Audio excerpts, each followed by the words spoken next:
안녕하십니까? 네, 반갑습니다. 지난 시간에는 경제론 부분을 이야기했고요. 오늘은 교재 64쪽 시장론 부분에 대해서 이야기해 보도록 하겠습니다. 시장론 부분도 비교적 시험에 잘 나오는 부분입니다. 이것저것 잡다하게 좀 많이 들어가 있는 파트가 시장론인데요. 이 부분에 대한 정리도 잘 하셔야 됩니다. 일단은 전체적인 내용들이 지난번에 경제론에서 탄력성이 들어가 있기 때문에 탄력성 부분은 조금 사람들이 부담스러워하는 파트 중에 하나입니다.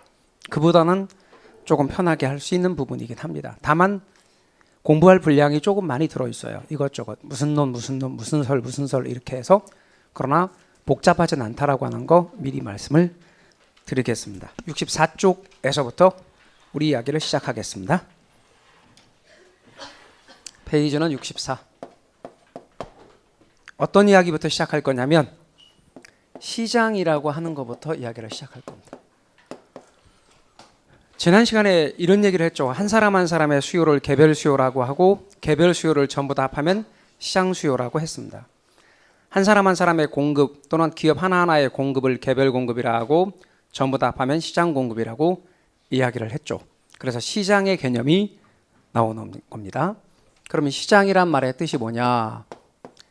시장이란 뜻이 뭐냐면 수요와 공급이 나타나서 가격과 수량이 정해지는 곳이라고 정의할 수 있습니다.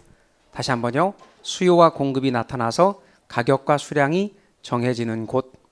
이게 수요의 개념 정의입니다. 그러면 수요와 공급이 나타나서 가격과 수량이 정해지는 곳이라고 그러니까 시장의 개념을 정의를 했다면 그거를 그림으로 한번 나타내 보시오. 시장을 그림으로 한번 나타내 보시오 한다면 이렇게 나타날 수 있습니다. 우리 지난 시간 내내 이야기하기를 세로축이 가격, 가로축이 수량 이랬는데 제가 말씀드리기를 좌표축을 이야기하면서 가로축은 X축이고 세로축은 Y축이라 했으므로 이제는 X축, Y축 할 겁니다. 그러면 X축은 뭐고? 수량입니다. X축이 수량이고 Y축이 뭐죠? 가격입니다. 그러면 방금 제가 말씀드린 것처럼 X축에 수량을 두고 Y축에 가격을 두어서 수요와 공급에 의해서 이렇게 수요와 공급에 의하여 가격과 수량이 정해진다. 어디서 정해지냐면 수요 곡선, 공급 곡선 뭐하는 점? 교차하는 점. 수요 곡선, 공급 곡선 교차하는 점에서 가격이 정해지고 수량이 정해진다라고 이야기를 했습니다.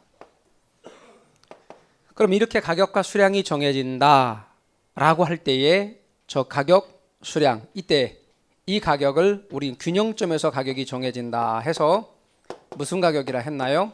균형 가격이라고 했습니다. 이 가격을 균형 가격이다. 그리고 이때의 가격을 균형 가격이라 하는데 사실은 이 그림이 무엇을 나타내는가 하면 시장을 나타내는 그림입니다. 균형 가격, 여기를 균형량 이렇게 이야기를 했었잖아요. 그럴 때 저 균형 가격을 달리 뭐라고도 말하냐면 시장 가격이라고도 합니다. 균형 가격, 다른 말로 시장 가격 이렇게 말한다는 것 알아두십시오. 균형 가격이 시장 가격인 거죠. 양은 균형량, 그러나 시장량이라는 말은 쓰지 않습니다.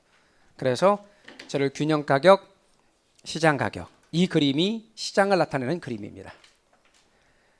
그런데요, 시장의 경우를 이야기할 때 수요와 공급이 나타나서 가격과 수량이 정해지는 곳이라고 시장의 개념을 정의했다면 시장을 구분할 때 구분요, 얘를 좀 구분해 보자는 겁니다. 구분을 해볼 때 먼저 구체적 시장과 추상적 시장으로 구분할 수 있습니다. 구체적 시장이라는 개념과 추상적 시장이라는 개념이 있습니다. 그럼 구체적 시장은 장소와 위치를 정할 수 있으면 구체적 시장, 장소와 위치를 정할 수 없으면 추상적 시장입니다. 그러니까 동대문 시장과 남대문 시장은 어디 있는지 알죠? 그죠? 장소와 위치를 정할 수 있죠. 그럼 무슨 시장이죠? 구체적 시장이죠. 그런데 큰 길가에 나가서 길 지나가는 분들한테 외환시장이 어디입니까? 라고 묻는다면 외환시장 어디인지 모르죠. 그렇죠? 장소와 위치를 정할 수 있어요, 없어요? 없죠. 외환시장, 노동시장, 주식시장 이렇게 말하면 이것은 추상적 의미의 시장인 거죠. 시장의 개념을 이야기할 때는 구체적 시장의 성격도 있고 추상적 시장의 성격도 있고 양면성을 다 갖고 있는데 부동산 시장도 그러합니다. 예를 들어 부동산 시장이 살아나고 있다. 부동산 시장이 침체 국면에 접어들었다. 이런 식으로 말하면 장소와 위치를 정할 수 있는 시장이 아니죠. 그러니까 뭐고? 추상적 시장이고. 좀 더 구체적으로 동작구의 부동산 시장 이렇게 말한다면 장소와 위치를 정할 수 있으니 구체적 시장이 되는 것이죠. 그러니 부동산 시장은 방금과 같이 추상적 시장이기도 하지만 구체적 시장이기도 하다. 특히 구체적 시장의 특성을 강조하는 것은 부동산의 특성, 무슨 성하고 관련이 있냐면 부동성. 부동성 때문에 동작구는 계속 동작구란 말이에요. 행정구역 명칭이 바뀌지 않는 한 계속 동작구로 존재한다. 그런 의미에서 이게 바뀌지 않는단 말이죠. 동작구하고 영등포구가 바뀐다든가 이러지 않는단 말이죠. 자고 일어났더니 위치가 바뀌었다. 그러지 않더란 말이죠. 이는 부동성에 기인하는 겁니다. 구체적 시장인 동시에 시장이 지역의 특성을 갖는 지역시장, 국지적 시장의 성격이 되어지는 것이죠. 그래서 구체적 시장이고 추상적 시장이고 이 두 가지의 성격을 같이 가지고 있다는 것입니다. 또 하나 여러분, 시장을 구분하기를 형태에 따라서 구분하면 완전 경쟁 시장과 불완전 경쟁 시장으로 구분할 수도 있습니다. 완전 경쟁 시장이라는 개념과 불완전 경쟁 시장이라는 개념이 있습니다.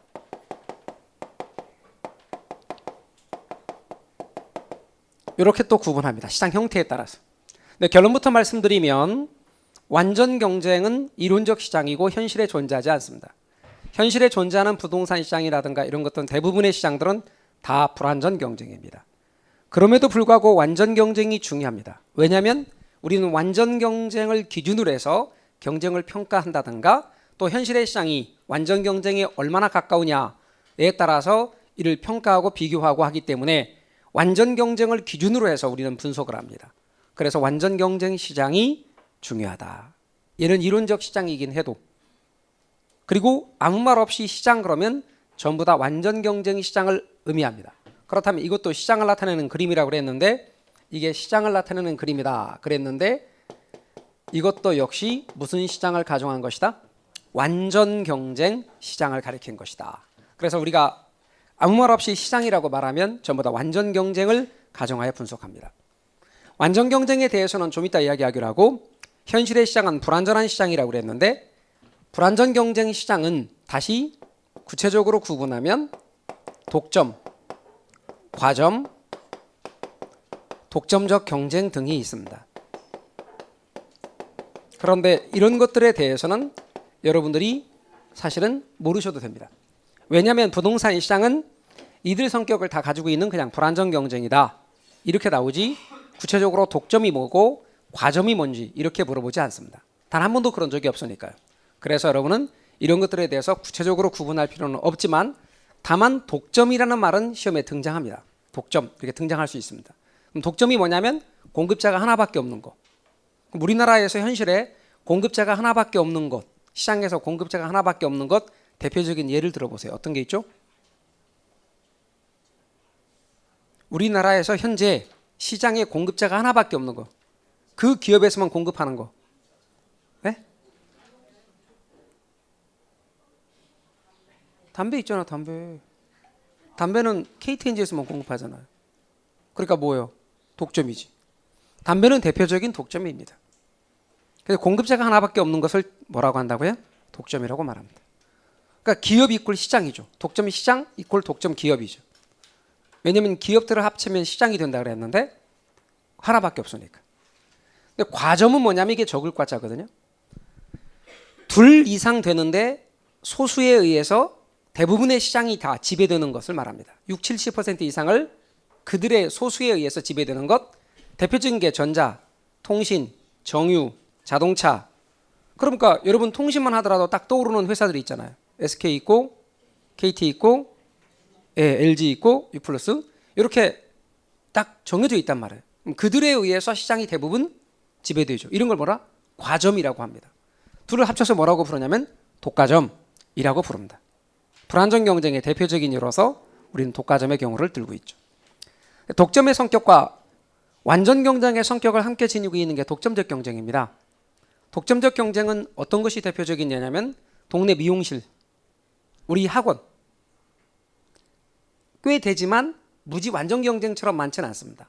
꽤 되지만 상품이 달라서 시장에 지배력이 있는 것, 그것이 대표적으로 독점적 경쟁입니다. 조금 이따가 완전 경쟁을 설명하면서 살짝 같이 언급을 해보도록 하죠. 그러나 중요한 건 이들을 세분해서 여러분이 다 기억하실 필요는 없다. 그냥 싸잡아서 불안전 경쟁이다. 부동산 시장도 불안전 경쟁이다. 딱히 어느 하나의 성격을 갖고 있는 게 아니라 이들의 성격을 두루 가지고 있는 불안전 경쟁이다. 그렇게 알고 계시면 됩니다. 그런데 제가 아까 말씀드리기를 정작 얘네들보다 중요한 게 뭐라고요? 완전 경쟁이 중요합니다. 그래서 완전 경쟁에 대해서 살펴보자는 것이죠. 자, 지금부터 우리는 완전 경쟁 시장에 대해서 이야기를 해보겠습니다. 완전 경쟁 시장입니다. 완전 경쟁 시장입니다.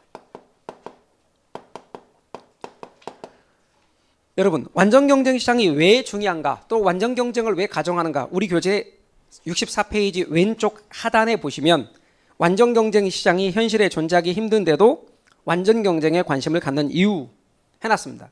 말씀드린 것처럼 바로 경쟁 상황을 평가하는 데 기준이 되는 것이 완전 경쟁이기 때문에 우리 완전 경쟁에 대해서 알아두셔야 된다 그 말입니다.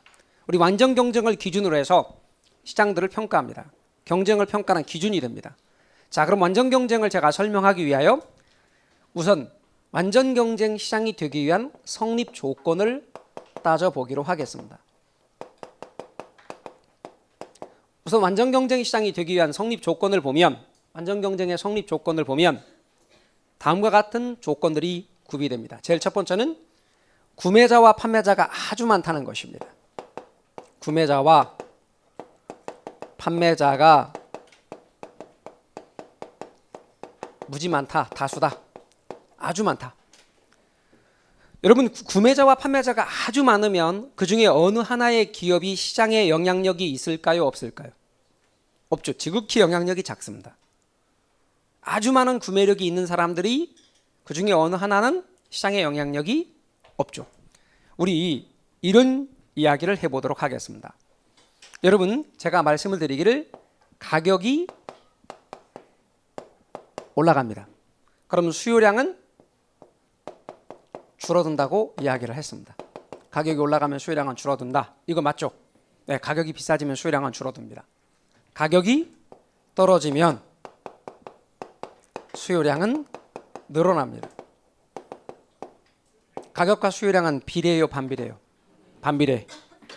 제가 말씀드리기를 이쪽이 원인, 이쪽이 결과. 가격이 상승하면 원인, 수요량은 줄어든다, 결과.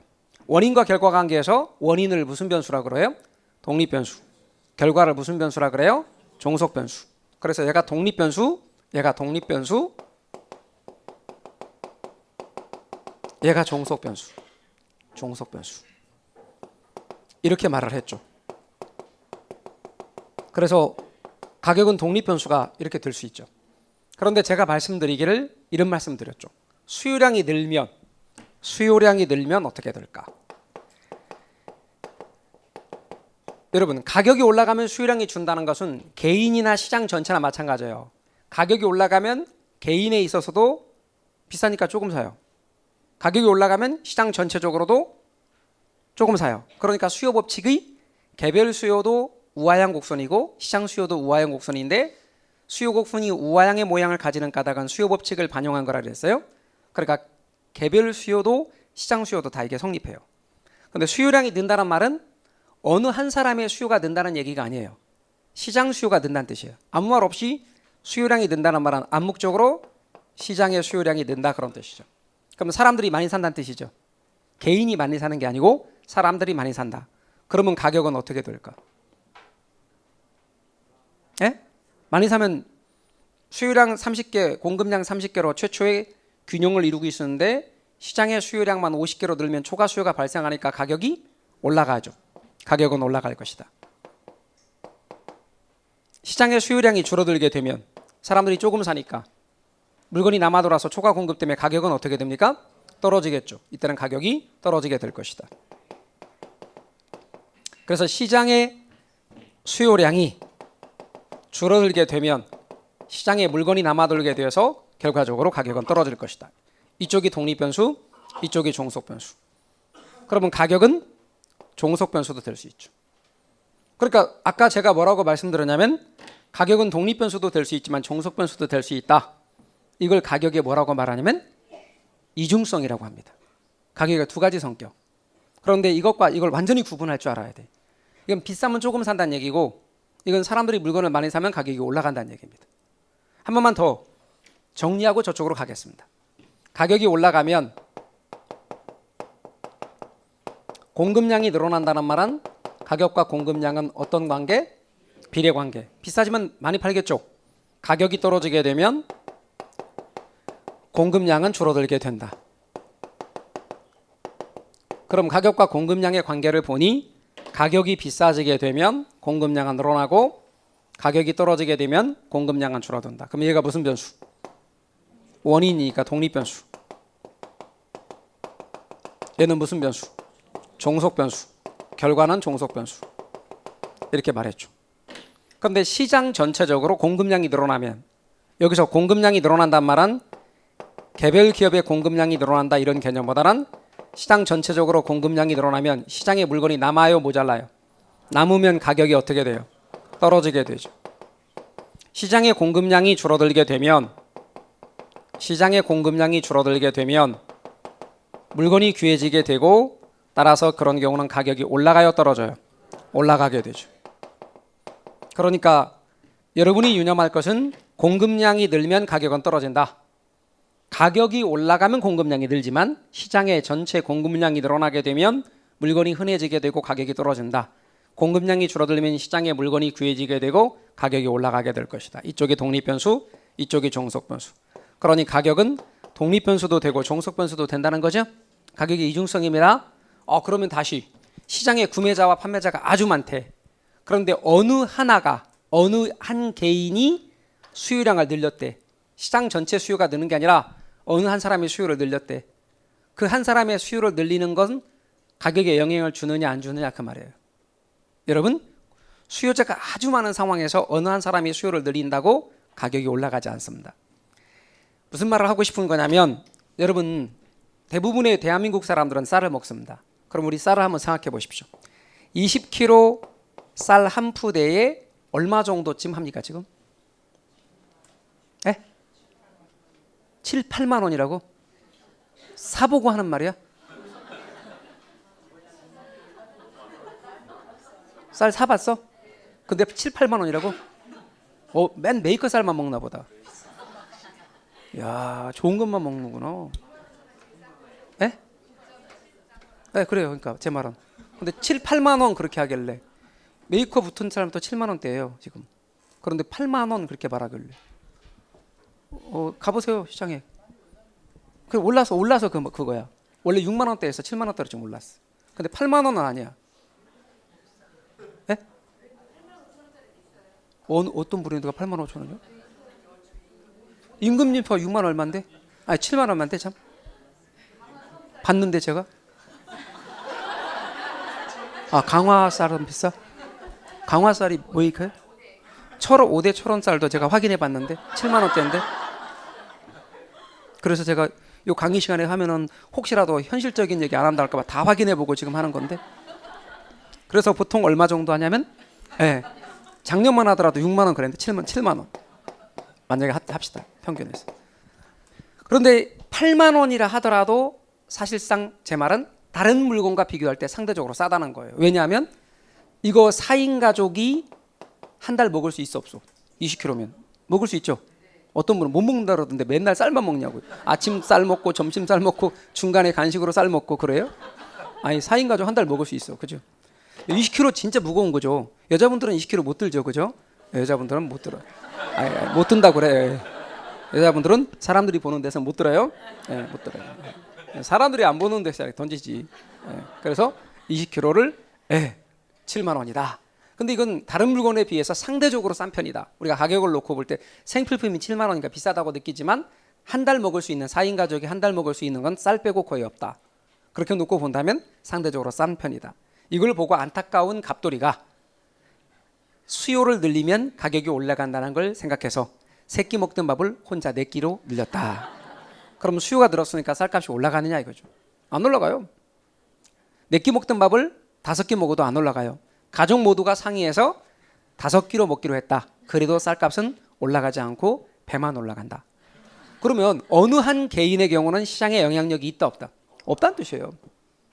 우리가 수요를 늘리면 가격이 올라간단 말은 개인 수요가 아니라 시장 전체의 수요가 늘어날 때 가격이 올라간다는 얘기지, 어느 한 개인의 수요 증가는 가격에 영향을 별로 미치지 않는다. 완전 경쟁에서는. 그러나 공급자가 하나밖에 없는 독점 시장은 그 자체 기업이 결국은 시장을 의미하니까 지가 올리거나 내리거나 하면 가격이 올라가고 내려가고 할 수 있어요. 그러나 완전 경쟁에서는 구매자와 판매자가 다수기 때문에 어느 한 사람, 개인은 시장 가격에 아무런 영향을 미치지 않습니다. 수요를 늘려도 가격이 올라가지 않는다. 개인이 늘려서는, 시장 전체로 늘리면 올라가지만. 말뜻 이해가 되십니까? 공급해 볼까요? 갑돌이가 쌀 1년에 100가마를 20kg짜리 100푸대를 공급한다 합시다. 그럼 20kg짜리 100푸대를 1년에 공급하는데 쌀값이 너무나 싼 것에 분가하여 공급을 줄이기로 했습니다. 왜냐면 공급을 줄이면 가격이 올라갈 테니까. 근데 지 혼자 공급을 쌀 한 푸대 줄인다고 가격이 올라가지 않는다. 열받아서 혼자 저 100푸대 다 줄였다. 그래도 지 수입만 줄어들지 시장에 아무런 영향을 미치지 않는다. 그러나 시장 전체 공급량이 줄어들면 가격은 올라가게 될 것이다. 이 말 뜻 아시겠죠? 그러니까 유념할 것은 완전 경쟁 시장에서 구매자와 판매자가 다수란 말은 어느 한 개인이나 어느 한 기업은 시장에 아무런 영향을 미치지 못한다. 그걸 말하고 있는 겁니다. 두 번째는 완전 경쟁 시장의 두 번째 조건은 어떤 조건이 있는고 하면, 여러분, 시장에 자유롭게 진입과 탈퇴를 할 수 있다. 진입과 탈퇴가 자유롭다 라고 하는 것과 함께 동종의 동질적 상품도 조건이니까 제가 여기에 동종의 동질적 상품을 먼저 이야기하겠습니다. 동종, 동질의 상품이다. 상품의 품질이 같은 종류이고 동질적 상품이다. 이렇게 먼저 동종의 동질적 상품, 이걸 먼저 해보겠습니다. 완전 경쟁 시장에서는 같은 종류 같은 품질의 상품입니다. 여러분, 동종 이질이면 시장에 지배력이 있어요. 그게 뭘 뜻하는 말이냐면 A라는 미용실과 B라는 미용실이 있습니다. 제가 아까 미용실의 경우는 대표적으로 독점적 경쟁이라고 그랬습니다. 근데 A란 미용실과 B란 미용실의 파마의 품질이 다르대요. A란 미용실의 파마는 5만 원입니다. 여기서 머리를 했는데 5만 원이고 여기서 머리를 하면 6만 원입니다. 어디서 머리를 해야 돼요? A에서 머리를 해야 되겠죠. 조건이 있습니다. 품질이 똑같을 때 말입니다. A에서 머리를 한 갑순이가 머리하고 나서 사람들한테 나 이뻐 하고 물어봤더니 사람들이 하는 말이 그걸 파마라고 했니? 이렇게 말을 합니다. 그런데 B에서 머리를 했는데 나 이뻐 하고 물어보기도 전에 오, 머리 했는데 되게 이쁘네. 어디서 했어? 이렇게 묻는다면 어디서 해야 돼요? B에서 해야죠. 여기 6만 원 아니고 7만 원이더라도 B에서 해야 되죠. 어쩌면 여기 5만 원, 여기 10만 원인데 여기는 사람들이 말하기를 그걸 머리라고 했니? 그랬는데 여기는 너나 없이 너무너무 이쁘다. 어디서 해서 나도 좀 알려줘. 이렇게 만약에 한다면 어쩌면 10만 원이더라도 갈지 모릅니다. 어떤 분은 여기 5만 원, 여기 6만 원 어디서 해야 돼요? 이쁜 거 어디서 해야 돼요? 했더니 에이 그러시더라고. 그래서 저도 모르게 그러니까 그 모양이죠. 이렇게 제가 아유. 여기서 해야 돼요? 10,000원 비싸도? 그게 뭐예요? 시장에 지배력이 있는 거죠. 그러니까 결국 뭐예요? 동종 이질이니까, 다시 하면 동종 이질이니까 시장에 지배력이 있는 거예요. 근데 동종 동질이면 지배력이 있다는 얘기 없다는 얘기? 없어요. 얘하고 얘하고 품질이 똑같아. 10,000원 비싸. 근데 여기서 했대 갑순이가. 그리고 사람들한테 물었어요. 여기서 다른 데서 머리하고 왔으니까 좀 달라질까 싶어서 나 어때? 하고 물으니까 지난번하고 똑같은데? 그렇게 말해요. 그러면 여기서 할 이유가 있어 없어? 없지. 동종 동질이면 비쌀 때는 안 가죠. 근데 동종 이질이면 시장에 지배력이 있죠. 독점적 경쟁은 동종 이질이라고 그랬어요. 근데 완전 경쟁 시장은 동종의 동질적 상품이죠. 그러면 똑같은 물건을 바로 옆에서 비싸게 받으면 팔려 안 팔려? 안 팔려요. 기본 전제 조건은 입지 조건이 모두 똑같다는 전제야. 같은 위치에 있을 때. 예를 들어서 좀 비싸게 받는 물건은 좀 가깝고 좀 싸게 받는 물건은 멀리 떨어져서 거기까지 가기 위해서 교통비가 더 나온다면 안 가고 좀 비싸더라도 여기서 살 수 있어요. 그런 입지 조건은 고려하지 않는다고 가정해. 다시 말하면 제 말은 A하고 B하고 있는데 A는 5만 원이고 B는 6만 원인데 A가 떨어져 있어. 여기 사러 가려면 교통비가 2만 원 든대. 그럼 도합 합쳐서 7만 원이죠. 얘는 6만 원을 샀으니까 차라리 이게 낫죠. 뭔 얘기인지 아셨죠? 요즘에는 여러분 여기저기 다니지 않고 인터넷 서핑을 통해서 한꺼번에 쫙 띄어가지고 가격 비교해서 똑같은 물건 어디가 싼가? 싼데 선택할 수 있지 않습니까? 그러니까 가격 비교를 더 잘 한단 말이에요. 옛날에는 다 일일이 다녀봐야 했는데 지금은 앉아서 다 비교한단 말이지. 근데 비교를 해보니까 여기는 6만 원, 여긴 5만 원이야. 물건 똑같은 거예요. 같은 회사 거야? 아 근데 얘는 배송비가 15,000원이래. 그러면 여기서 하겠지. 제 말 때 이해가 되셨죠? 얘는 배송비 없어요. 그러니까 중요한 건 똑같은 물건에 대해서는 시장의 지배력이 있다는 얘기 없다는 얘기예요. 없다는 얘기예요. 그러나 다른 물건에 대해서는 아까 말한 것처럼 간다는 말이죠. 동종 동질적이냐 동종 이질이냐. 완전 경쟁은 동종 동질이에요 동종 이질이에요? 동종 동질. 같은 물건이다 그 말이죠. 세 번째, 진입과 탈퇴가 자유로워요. 여러분 진입이라는 것은 시장에 들어오는 것, 탈퇴라고 하는 것은 시장에서 빠져나가는 것. 예를 들어서 진입이란 말 대신에 전입이라고 해도 돼. 왜냐하면 이게 법률 용어가 아니니까. 그러니까 시장에 들어온다는 뜻만 이야기하면 돼요. 진입, 전입. 탈퇴라는 말 대신에 전출, 퇴거라고 해도 돼. 말뜻 이해가 되셨죠? 여러분이 부동산학을 제외한 나머지 5과목은 법 과목이니까 그 과목에서 배운 용어를 그대로 써야 되지만 부동산학의 용어는 제가 알려드린 그 용어와 똑같은 말을 써도 되는 경우가 되게 많아요. 제가 알려드린 용어가 진입 이렇게 알려드렸는데 혹시라도 전입이라고 나왔다 해도 맞아. 제가 탈퇴라고 썼는데 혹시 퇴거라든가 아니면 전출이라고 써도 맞다 그 말이에요. 제 말뜻 이해가 되셨죠? 여하튼 시장에 들어오고 나간다는 것을 이야기하자는 말이죠. 자, 그러면 우리는 이런 이야기를 좀 해보자고요. 여러분 만약에 제가 이렇게 해볼게요. 여기 이 흑판주개란 물건이 있는데 이 물건 하나 만들어서 팔아요. 그러면 이 물건 하나 만들어서 팔 때 이 물건의 가격이 500원이에요. 근데 10개를 만들어서 팔면 수입이 얼마게요? 이렇게 계산 문제 물어보면 못하더라. 다시요. 좀 어렵기 때문에 천천히 해볼게요. 이 물건이 1,000원인데 아니 이 물건 하나 만드는데 500원인데 10개를 만들어서 판대. 그러면 수입이 얼마야? 5,000원이잖아요. 의심스러워요? 그런 걸 우리는 총수입이라 그래요. 이 물건 하나 만들 때 이 물건 하나 만들어서 팔 때 이 물건의 가격 500원 10개 500원 곱하기 10개 해서 계산했어요. 총수입 5,000원 맞죠? 얘가 5,000원이야. 근데 이 물건 하나 만드는데 생산비가 이 물건 하나 만드는데 생산비가 400원이래요. 10개 만들었대요. 그러면 총 비용이 얼마예요? 4,000원. 그러니까 제가 방금 어떻게 했냐면 여기에 500원 이 물건이 500원이고 10개 만들어서 팔았으니 얘가 5,000원이라 하자. 그리고 5,000원이고 그리고 이 물건 하나 만드는 생산비가 400원인데 10개 만들었으니 4,000원이다.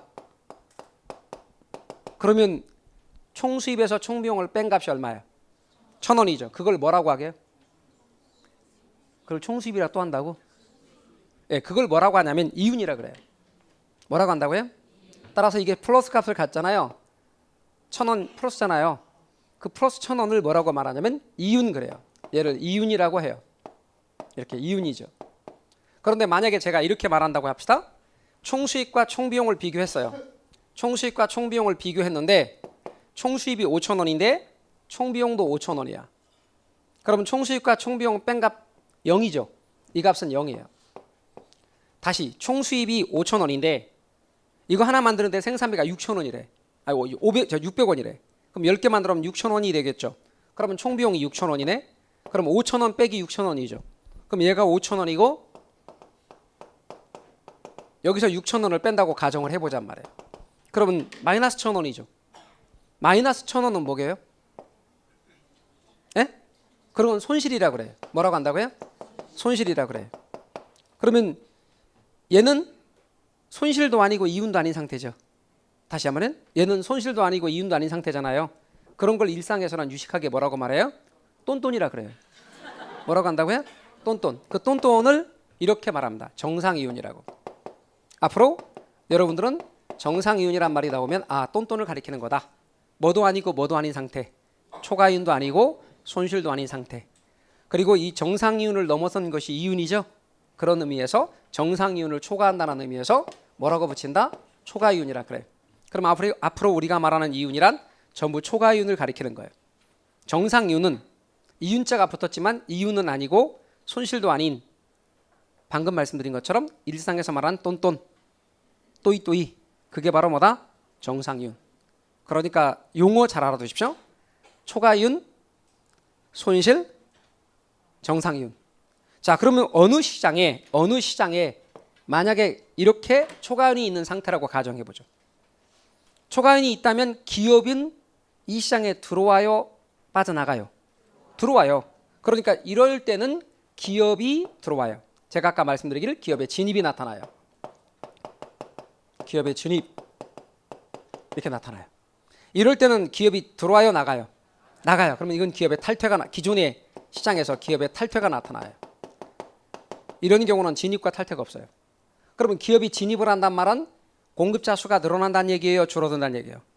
늘어난다는 얘기죠. 그럼 시장의 공급자 수가 원래 둘이 있었는데 또 하나가 들어왔다 그러면 셋이 됐다. 그럼 시장 공급이 증가하는 거죠. 그럼 시장 공급량이 늘게 되면 공급이 느는 거니까 이런 경우는 시장의 공급량이 증가한다 또는 공급이 증가한다. 공급이 증가하면 시장 공급이 증가하면 가격이 어떻게 돼요? 하락하겠죠. 이런 경우는 가격이 어떻게 된다? 하락하게 될 것이다. 말뜻 이해가 되십니까? 그 다음에 이번에는 기업의 탈퇴 빠져나가는 거죠. 그러면 탈퇴하면 공급이 늘어요, 줄어요? 줄어요. 공급이 줄면 시장의 공급량이 주는 거죠. 그럼 시장의 공급량이 줄어들게 되면 말씀드린 것처럼 시장 공급이 줄었으니까 가격이 어떻게 돼요? 올라가게 된다는 거죠. 가격은 올라가게 돼요. 그러면 여기서 기업이 진입해서 공급이 늘어서 가격이 떨어졌으니 초과이윤이 다 사라지겠죠. 그럼 초과이윤이 소멸된다. 이렇게 되면 초과이윤이 소멸될 것이다. 이 경우는 공급이 늘어서 가격이 올라가니 손실이 사라지겠죠. 손실도 소멸될 것이다. 그럼 장기에는 결국은 뭐만 남게 될 거예요? 초과이윤도 없고 이렇게 초과이윤도 없고 손실도 없는 상태가 뭐예요? 그렇죠. 정상이윤만 존재하겠지. 그래서 정상이윤만 존재하게 될 것이다. 이 경우는 결국 정상이윤만 존재하게 됩니다. 따라서 이렇게 계속해서 될 겁니다. 그런데 제가 강조를 드리고 싶은 것은 이렇습니다. 앞으로 여러분 공부할 때 여기를 중심으로 이 부분에서 단기란 말을 쓸 거예요. 이 부분에서 장기란 말을 쓸 거예요. 앞으로 단기와 장기를 구분하는 기준은 이런 용어로 시장에서 단기와 장기는 기업의 진입과 탈퇴를 기준으로 해서 기업의 진입과 탈퇴하기 전까지는 미처 기업이 들어오거나 나가거나 하지 못한 거니까 짧은 기간이에요. 단기. 충분히 기업이 들어오고 나갈 수 있는 기간이면 장기라고 할 거예요. 이해 가셨어요? 그러면 완전 경쟁 시장에서는 진입 장벽이 있다는 얘기야, 없다는 얘기야? 여기서 완전 경쟁 시장에서는 진입과 탈퇴가 자유롭다. 그 말은 진입 장벽이 있다는 얘기야, 없다는 얘기야? 없다. 그럼 진입 장벽이 없으면 초과이윤이 존재하게 되면 기업은 어떻게 될 거고? 진입할 거고, 손실이 존재하면 어떻게 될 거다? 예, 탈퇴할 것이다. 그럼 진입과 탈퇴를 통해서 결국은 초과이윤도 사라지고 손실도 사라져서 장기에는 뭐만 남을 것이다? 정상이윤만 남을 것이다. 그럼 완전 경쟁 시장에서 초과이윤은 언제만 존재한다? 단기에만 존재한다. 손실도 단기에만 존재한다. 장기로 가면 초과이윤도 사라지고 손실도 사라져서 결국 뭐만 남게 될 것이다? 정상이윤만 남게 될 것이다. 그러니까 앞으로 여기 진입과 탈퇴가 자유롭다는 말은 장기로 가면 초과이윤도 사라져요. 손실도 사라지고. 그럼 장기의 초과이윤을 누리려면 어떻게 해야 된다? 새로운 기업들이 들어오는 걸 막아야 된다. 막는 걸 뭐라고 한다? 진입 장벽이라 한다. 그러면 기존에 있었던 공인중개사이신 분들은 자신들이 누리는 기득권 내지는 혜택들을 계속 유지하기 위해서는 어떻게 해야 될 것이다? 새로 공인중개사 시험을 보려는 사람들의 진입장벽을 높여야 될 것이다. 그럼 어떻게 하기 위해 노력할 것이다? 진입장벽을 높이기 위해서 노력할 건데 대표적인 예를 시험을 어렵게 내달라고 계속해서 요청도 하고 할 수 있으면 노비도 하고 압박도 가해야 될 것이다. 그래서 국제화 시대에 당연히 영어는 들어가야 된다. 그리고 과목 수가 1차에 2과목이 웬 말이냐? 적어도 3과목을 더 늘려서 5과목은 만들어줘야 된다. 그리고 2차를 객관식으로 본다는 건 있을 수가 없는 것이니 주관식으로 봐야 된다. 그래서 시험을 하루에 다 못 보니까 나눠서 봐야 된다. 이렇게 만약에 한다면 공인중개사 준비하는 분들이 막 에이씨 안 해. 그렇게 하겠죠. 그럼 막 줄어들겠죠. 그러면 진입장벽이 생기겠죠. 그래서 공인중개사가 이제는 거의 고시가 되겠죠. 그래가지고 공인중개사 준비하는 사람들이 지금보다 막 줄어들겠죠. 그래서 합격자 수가 1000명으로 나오겠죠. 그동안은 2만 명 그랬는데 1000명 나오고 그 다음 1000명에 다 더 높이니까 100명 나오겠죠. 그러면 어떻게 돼요? 기존에 있는 사람들만 혜택을 누릴 수 있겠죠. 그렇게 궁극적으로 간다면 제일 좋아하겠죠. 그러나 자격시험의 경우는 그렇게 하면 안 되겠죠. 그러니까 당연히 또 정부는 어떤 균형을 유지하려고 노력할 겁니다. 그러니까 끊임없이 시험 봐서 들어가려는 사람과 기존에 시험 봐서 합격한 사람 사이는 절대 합일점을 찾을 수가 없어요. 그러니까 여러분들은 뭐라고 말해요? 기존에서 합격 공인중개사 공부 일을 하는 분들이나 협회나 이런 사람들이 그런 주장을 할 때 나쁜 놈들 이렇게 말하고 또 여러분이 합격만 하면 맞아 그게 말이야 내가 몰라서 그런 거지 지금 보니까 맞는 말이네 맞아 그래서 더 앞장서서 못 들어가야 된다 이렇게 또 말하고 그렇습니다. 그래서 진입장벽이 뭔 말인지 아시겠죠? 그래서 진입장벽이 있냐 없냐에 따라서 가능한 겁니다. 여러분 프로 가운데 지금은 뭐 함을 갔지만 옛날에 1박 2일 이런 프로가 있단 말이야. 그럼 1박 2일 같은 경우 지역에 가서 막 이제 프로를 진행하고 그 재미난 프로 같아요. 그죠? 개그맨들 자기들 재밌게 놀고 돈 받고 그래요. 놀러 가서 지역마다 맛있는 거 먹고 재밌게 놀고 돈 받고 그렇게 하는 거던데 보니까 그 지역의 특산물 소개하잖아. 뭐 씨앗 호떡 이런 거 소개하고. 그러면 그 씨앗 호떡 소개하면 어때? 명물이 되죠. 1박 2일에 나왔다. 그래가지고 여기 원조, 그 옆에는 진짜 원조, 그 옆에는 원래 원조, 원래부터 원조 막 계속 생기는 거야. 그런데 만약에 그런 게 없었을 때는 초과윤이 있는 건데 그거 하면 생겨봐. 그러면 어떻게 돼? 초과윤이 사라지는 거지. 우리나라의 경우에 유행 같은 거 막 돌잖아요. 그래서 뭐 카스테라, 대만 카스테라 그랬더니 여기 생기고 저기 생기고 지금은 없어. 그죠? 없잖아. 다 망하는 거예요. 진입장벽이 없기 때문에. 그러니까 진입장벽이 없으면 기업들이 들어올 때까지만 이윤이 있는 거고 기업이 다 들어와 버리면 이윤은 사라져 버린다. 이 말 뜻 이해가 되셨죠? 앞으로 공부하는데 계속해서 이것이 써먹을 내용이기 때문에 강조를 드리는 겁니다.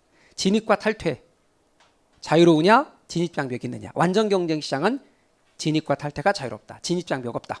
불안정 경쟁 시장은 진입장벽이 있어서 여기서 막는 역할을 한다. 그럼 못 들어온다. 그럼 이것이 계속될 수 있다. 이해가셨죠? 네 번째, 완전히 공개된 정보. 완전한 정보인데 완전한 정보로 풀어 말하면 완전히 공개된 정보. 여러분 완전 경쟁 시장에서는 정보가 다 공개되어 있어요. 예를 들어서 저 말이 뭘 의미하는지 제가 이야기를 해볼게요. 여러분 공인중개사 시험 과목에서 공인중개사 시험을 준비하는 여러분 공인중개사 시험 과목에서 우리 어렵다는 과목이 뭐뭐래요? 뭐뭐가 어렵대요. 다 어렵다 그딴 소리 하지 말고 하지 마 그러면. 자, 다 어려운 과목이 있고 예를 들어서 아이들한테 그러는 거예요. 학교 다닐 때 어떤 과목이 어려워요? 다 어려워요. 공부를 안 하려는 아이들을 그렇게 말해.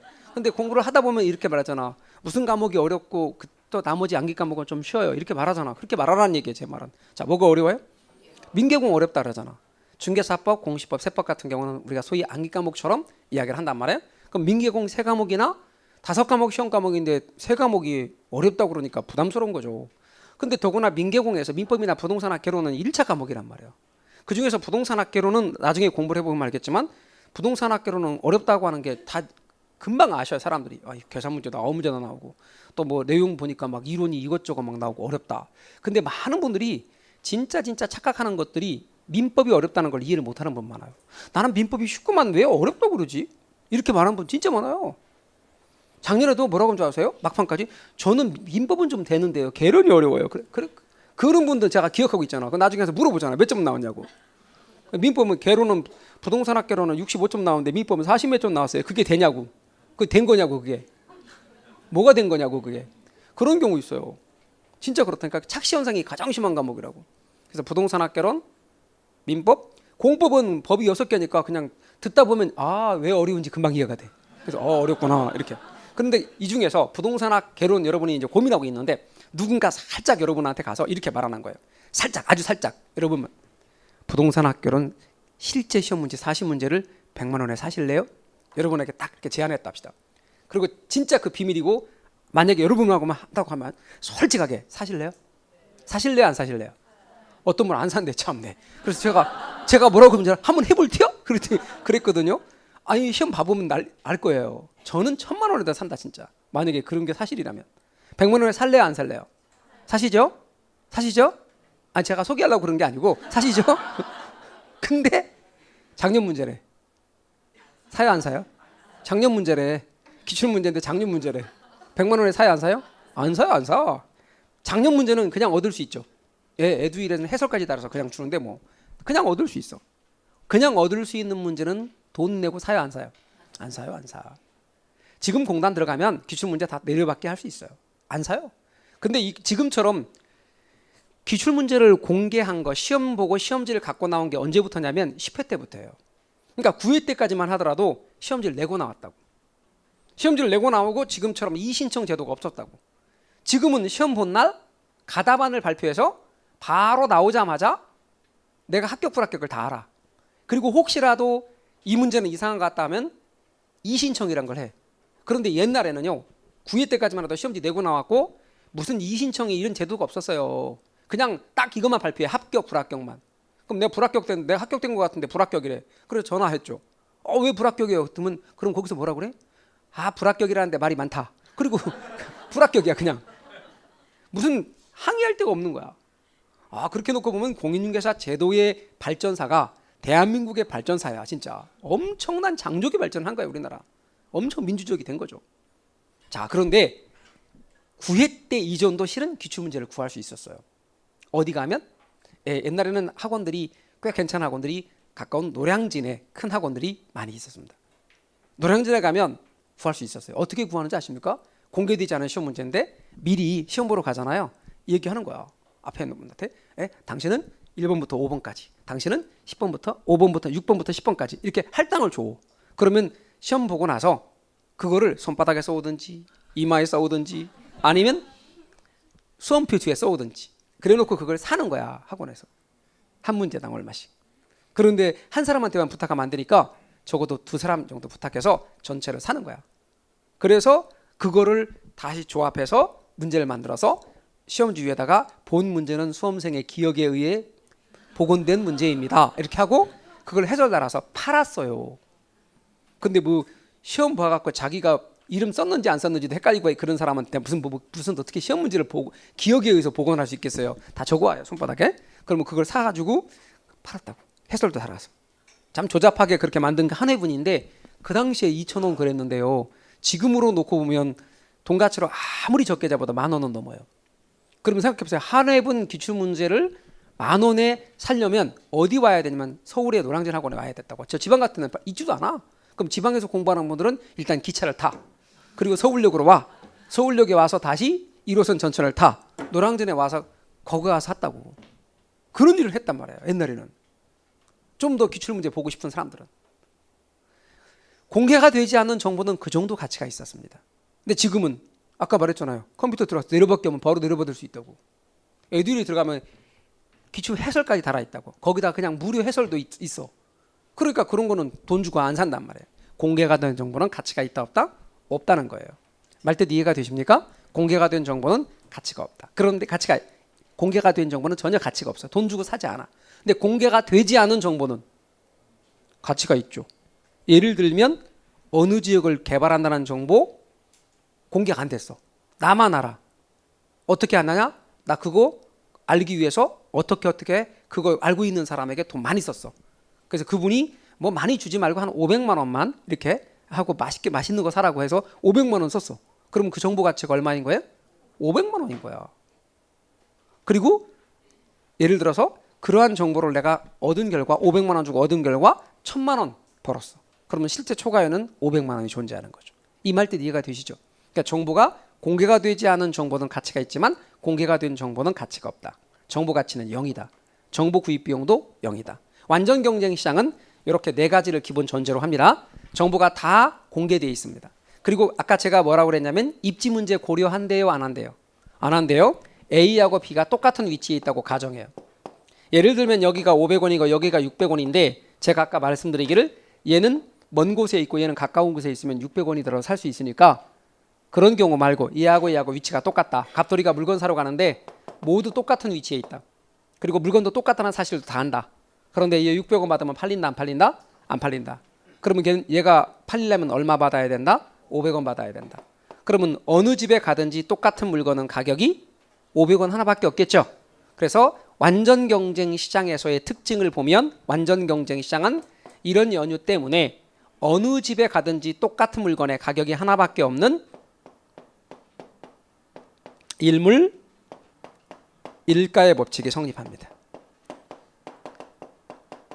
일물 일가의 법칙은 똑같은 물건에 대해서는 가격이 하나만 성립한다는 것. 똑같은 물건에 대해서는 가격이 하나만 성립한다는 것. 이것을 일물 일가의 법칙이라고 합니다. 그런데 부동산은 개별성이라는 특징 때문에 다 달라. 그렇죠? 다시요. 부동산 특히 토지는 개별성이라는 특징이 있죠. 그럼 토지는 똑같은 토지란 존재한다, 존재하지 않는다? 존재하지 않는다. 똑같은 토지가 존재하지 않으니 가격이 다 다를 수밖에 없죠. 그럼 일물일가의 법칙 성립해 안 해? 안 해요. 토지는 일물일가의 법칙이 성립하지 않는다. 토지의 특성 무슨 성 때문에? 개별성 때문에. 지난 시간에도 우리 토지의 물리적 공급은 부증성으로 말미암아 불가능하고 토지의 물리적 공급 곡선 수직이라는 얘기했죠. 우리 아까 부동성과 관련해서 구체적 시장에 관한 측면을 이야기하면서 또한 시장이 국지적으로 형성될 수 있다라고 이야기했습니다. 지금 개별성 때문에 토지는 모두 달라서 일물일가의 법칙이 성립한다요, 성립하지 않는데요? 성립하지 않는다. 이렇게 부동산 특성은 끊임없이 계속 연결해 갈 거예요. 그래서 나중에 그렇게 연결해서 정리한 것들을 다 모아서 앞쪽에서 정리하는 거예요. 여하튼 완전 경쟁의 성립 조건과 특징을 잘 여러분이 기억해 놓으셔야 됩니다. 됐습니다. 그러면 이제 66쪽 본격적으로 이제 이 이야기를 부동산 시장에 적용해서 그 내용을 다뤄야 합니다. 우리 안배상 잠깐 쉬셨다가 부동산 시장 들어가도록 하겠습니다. 쉬었다 하시죠.